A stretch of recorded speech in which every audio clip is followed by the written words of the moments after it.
सुरक्षा कायदा रद्द करा, रद्द करा, रद्द करा, जनविरोधी कायदा रद्द करा, रद्द करा, रद्द करा, जनविरोधी कायदा रद्द करा, रद्द करा, रद्द करा। मुख्यमंत्री होश में आओ, होश में आओ, होश में आओ, मुख्यमंत्री होश में आओ, होश में आओ, होश में आओ, होश में आके बात करो, बात करो, बात करो, होश में आके बात करो, बात करो, बात करो। सुरक्षा कायदा विरोधी चालणार नाही, चालणार नाही, चालणार नाही। पत्रकार एकजुटीचा, पत्रकार एकजुटीचा, जनसुरक्षा कायदा रद्द करा, रद्द करा, रद्द करा। संविधानिक जनसुरक्षा कायदा रद्द करा। मुळात हा जो जनसुरक्षा कायदा येतो आहे, या कायद्याला आमचा मुळातच विरोध अशासाठी आहे की भारतामध्ये असंख्य असे कायदे आहेत की ज्यातनं तुम्ही गुन्हेगारी प्रवृत्तीला आळा घालू शकता। एखादी निदर्शनं चालू असतील आणि त्या निदर्शनातनं समजा हिंसा झाली तर त्या हिंसेला आटोक्यात आणण्यासाठी पुरेसे असे कायदे अस्तित्वात आहेत। मग असं असताना हा जो कायदा जनसुरक्षा आणला जातोय त्याचं मूळच असं आहे की शांततेच्या काळामध्ये किंवा शांततेच्या मार्गाने जी आंदोलनं होत आहेत ही आंदोलनं या कायद्याने चिरडली जाऊ शकतात। कारण शेवटी कायदा हा असा एक बाब आहे की जो कोण वापरतो यावर त्याचा प्रभावीपणा ठरत असतो। भारत हा गांधीजींचा देश आहे, अभिव्यक्ती स्वातंत्र्य इथे आहे, त्यामुळे अशा प्रकारची आंदोलनं जी आहेत शांततेच्या मार्गाने चालणारी आंदोलनं आहेत, ही आंदोलनं सुद्धा या नव्या जनसुरक्षा कायद्याने चिरडली जाऊ शकतात। म्हणून या कायद्याला आम्हा सगळ्या पत्रकार संघटनेचा विरोध आहे। आम्ही मुंबई मराठी पत्रकार संघाचा अध्यक्ष म्हणून मी या सगळ्या संघटनांच्या प्रमुखांना 2 आठवड्यापूर्वी निमंत्रित केलं होतं। आम्ही सगळ्यांनी एकत्रित घेऊन पत्रकार अभिव्यक्ती सुरक्षा मंच नावाचा एक मंच स्थापन केला।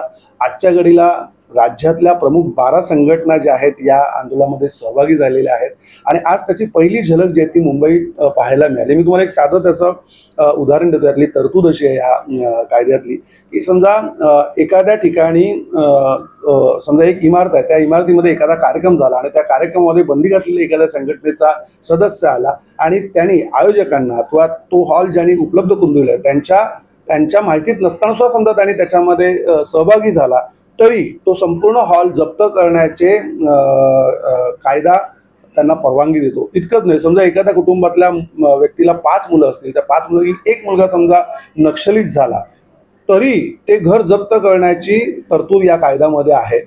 उरलेली 4 मुलं किंवा ज्या आईवडिलांनी हे घर उभारलेलं आहे, स्वप्न त्यांचं साकारलेलं आहे, त्यांच्या याच्यामध्ये काही दोष नसताना केवळ एक मुलगा वाममार्गाला लागलेला आहे किंवा नक्षली चळवळीमध्ये सवय झाली आहे म्हणून उरलेल्या 4 जणांवर अन्याय कसा होऊ शकतो? कायद्याचं राज्य आहे, बाबासाहेब आंबेडकरांनी आपल्याला घटना दिलेली आणि घटनेनुसारच हे राज्य चाललं पाहिजे। अशा प्रकारे विचारांची मुस्कटदाबी करणं चुकीचं आहे आणि म्हणून आम्ही सगळ्या पत्रकार संघटना आज एकत्र आलो। आम्ही आज निदर्शनं केली। आम्ही यानंतर राज्याचे माननीय मुख्यमंत्री देवेंद्र फडणवीस, उपमुख्यमंत्री एकनाथ शिंदे, अजित पवार आणि राज्यपाल महामहिम जे आहेत त्यांना आम्ही भेटणार आहोत। त्यांनाही आम्ही आमच्या भूमिका ज्या आहेत त्यांना सांगण्याचा प्रयत्न करणार आहोत आणि आम्हाला अशी आशा आहे की आम्ही ह्या सगळ्या तथ्य त्यांच्यासमोर ठेवल्यानंतर हा कायदा रद्द करण्याचा सरकार नक्की विचार करेल। कारण शेवटी अभिव्यक्ती स्वातंत्र्य जे आहे हाच लोकशाहीचा मुख्य पाय आहे आणि त्या पायालाच जर आपण खणू लागलो तर इमारतीचा डोलारा जो आहे लोकशाहीचा तो कधी कोसळू शकतो। आणि म्हणून माझा या सगळ्या राज्यकर्त्यांना, विरोधी पक्षातल्या नेत्यांना सुद्धा नम्र विनंती आहे की तुम्ही पुनर्विचार करा आणि अशा प्रकारे अभिव्यक्ती स्वातंत्र्य येणारा हा जो कायदा आहे, मुळावर येणारा कायदा आहे, हा आपण रोखला पाहिजे।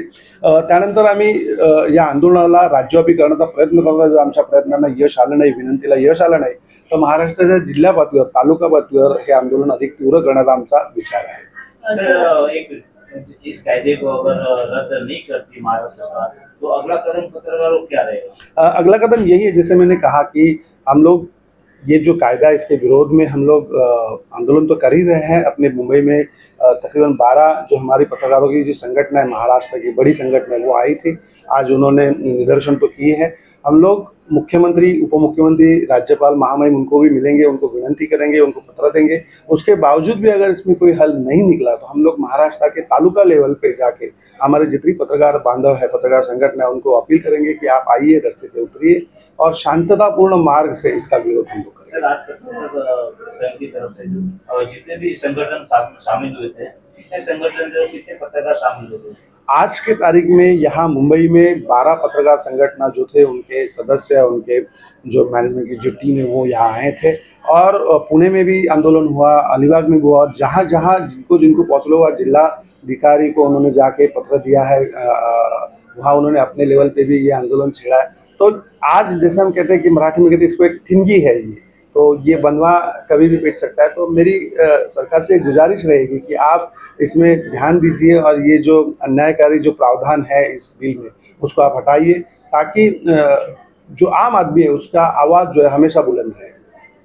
सर, विरोधात बातम्या लावल्यावरती पत्रकारांवरती हल्ले होतात, पत्रकार विरोधी कायदे त्याची अंमलबजावणी झालेली दिसतच नाही, काय सांगा त्याबद्दल? कारण कायदा मंजूर झालेला आहे, परंतु त्याचं जो नोटिफिकेशन जे आहे ते निघाला नसल्यामुळे त्याची अंमलबजावणी होत नाही। म्हणजे कायदा करणं एक भाग वेगळा आहे आणि कायद्याची अंमलबजावणी होण्यासाठी जी प्रशासकीय प्रक्रिया आहे ती अपुरी ठेवण्यात आलेली आहे। त्यामुळे आपल्याला पत्रकार संघटनेने एक गाजर दाखवण्यात आलं की हो आम्ही कायदा केलेला आहे, परंतु कायदा अंमलात आणण्यासाठी जी प्रशासकीय पूर्ण व्यवस्था असते ती मात्र तशीच ठेवण्यात आली। त्यामुळे आजही तालुका पातळीवरचा जो पत्रकार आहे हा अत्यंत जीवार उदार होऊन पत्रकारिता करत असतो। तो माझं राज्यकर्त्यांना हेच म्हणणं आहे की आता मी सगळ्या संघटना एकत्र आहोत, या संघटना हा सामान्य माणसांचा आवाज बुलंद करण्याचा प्रयत्न करत असतात। त्यामुळे राज्यकर्त्यांपर्यंत हा आवाज पोहोचवण्याचा पत्रकार हा एक उत्तम माध्यम आहे आणि त्या माध्यमाला बळकटी देण्याचं काम राज्यकर्त्यांनी केलं पाहिजे अशी माझी त्यांना नम्र विनंती आहे। थँक्यू चाय पी के जाइए।